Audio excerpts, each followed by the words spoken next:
जिले के पहाड़पुर गांव में प्रदेश सरकार के पूर्व मंत्री स्वर्गीय घोराराम की चौथी पुण्यतिथि उनके पैतृक आवास पर मनाई गई, जहां सर्वदलीय श्रद्धांजलि सभा का आयोजन किया गया, जिसमें विभिन्न दलों के नेताओं ने उनके चित्र पर पुष्प अर्पित कर श्रद्धांजलि दिया। इस दौरान सपा नेता मिठाईलाल भारती ने कहा कि पूर्व मंत्री घोराराम गरीबों का मसीहा थे।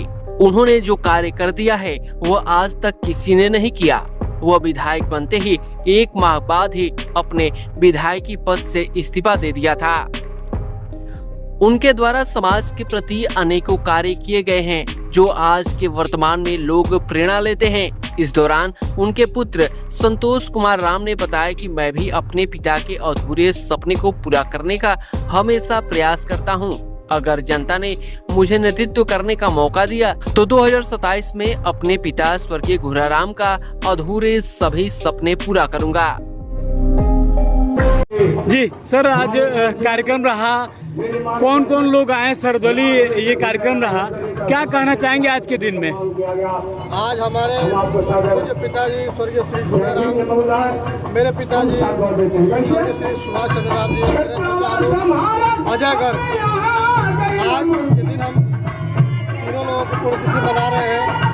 आज क्षेत्र के तमाम सम्मानित जनता, गांव सभा से और क्षेत्र से भी लोग आ रहे हैं श्रद्धांजलि देने। अभी माननीय सनातन पांडे जी सांसद साहब आए और तमाम जिले के पदाधिकारी, पार्टी के पदाधिकारी, विधानसभा अध्यक्ष, जिला अध्यक्ष, सभी लोग का धीरे धीरे आगमन हो रहा है। क्या कहना चाहेंगे, किस तरीके से समाज के बीच इन्होंने रहने का काम किया है आपके पिताजी? हम लोग पिताजी ने समाज के निचले दबे कुचले और सताए गए लोगों के लिए काम किया है। वो हमेशा जो दबाए गए, सताए गए, उनके लिए मददगार बन के खड़े रहे।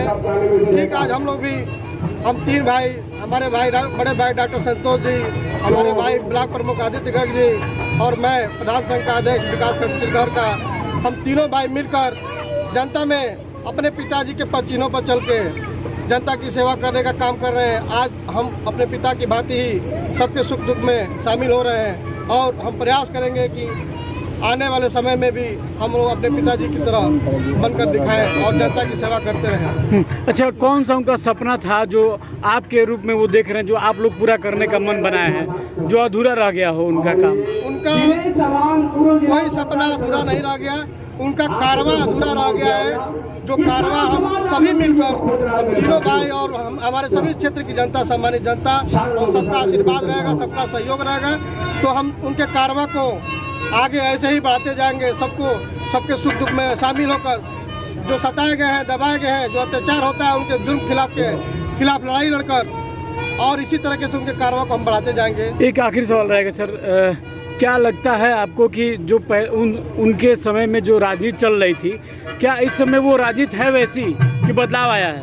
आज की राजनीति में बहुत बदलाव आया है। जो पूर्व में राजनीति रहा है, बहुत संघर्षशील राजनीति करना पड़ा। हम लोग के पिताजी एक निचले तबके से, जिस जात से हम लोग आते हैं, वो SC ST में हम लोग चमार जात से आते हैं। उस समय जात पात छुआछूत चरम सीमा पर था। उस समय लड़कर और गरीबी में लड़कर वो लोग इस संघर्ष पर पहुँचे, इस मुकाम पर पहुँचे, लोगों को जगाए, लोगों को आत्मबल बढ़ाए और लोगों के लिए लड़े। वो समय कुछ और था और आज का समय कुछ और है। आज वैसी राजनीति नहीं हो पाएगी जो वो लोग करके चले गए। जैसे हमारे पूर्व वक्तागण बता चुके हैं उनके जीवनी के बारे में। मेरा पिताजी बहुत संघर्ष करके इस मुकाम तक पहुँचे थे। वो गरीब परिवार से बिलोंग करते थे। उस समय, जिस समय गरीबी चरम सीमा पे थी, उस समय वो राजनीतिक शुरू किए और उस समय हमें लगता है कि हम लोग नहीं रहे होंगे, जाति प्रथा भी चरम सीमा पर रही होगी, उसके बीच संघर्ष कर इस मुकाम तक पहुँचे। और हम उम्मीद करते हैं कि जिस तरह से पिताजी लड़ाई लड़ते थे, अंचल लड़ाई लड़ते थे, आज के परिवेश में लोगों को उस लड़ाई लड़नी चाहिए और सर्व समाज का सम्मान करना चाहिए और बढ़ चढ़ करके उनकी मदद करनी चाहिए। आज के जैसे देखा जाए कि उनका जो एक समाज में जो उनका एक प्रतिष्ठा और जो एक सोच थी, अभी वर्तमान के जो लोग हैं वो चीज़ें, वो सारी चीज़ें आपसे उम्मीद करते हैं, आप में वो देख रहे हैं। क्या लगता है कि जो जनता की मांगें आप पूरी कर पाएंगे? बिल्कुल किया जाएगा। जिस तरह अगर ये यहाँ के लोग, यहाँ की जनता उम्मीद करते हैं तो मैं निश्चित जो वो कारवा को बढ़ाएं उसको निश्चित हम लोग पूरा करने का काम करेंगे।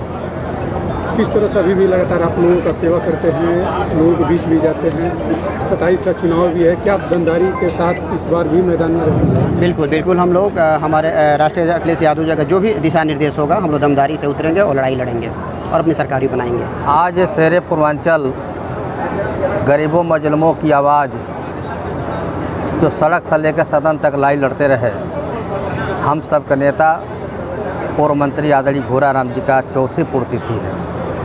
इस पुण्यतिथि के अवसर पर समाजवादी पार्टी सहित अन्य दल के लोग भी श्रद्धांजलि देने के लिए पहुंचे हैं। मैं निश्चित रूप से मैं समाजवादी पार्टी के होने के नाते अपनी पार्टी की तरफ से और अपनी तरफ से अपने नेता और हमारे नेता आदरणीय घोराराम जी को चरणों में श्रद्धांजलि अर्पित करता हूं और परिवार के प्रति संवेदना व्यक्त करता हूं।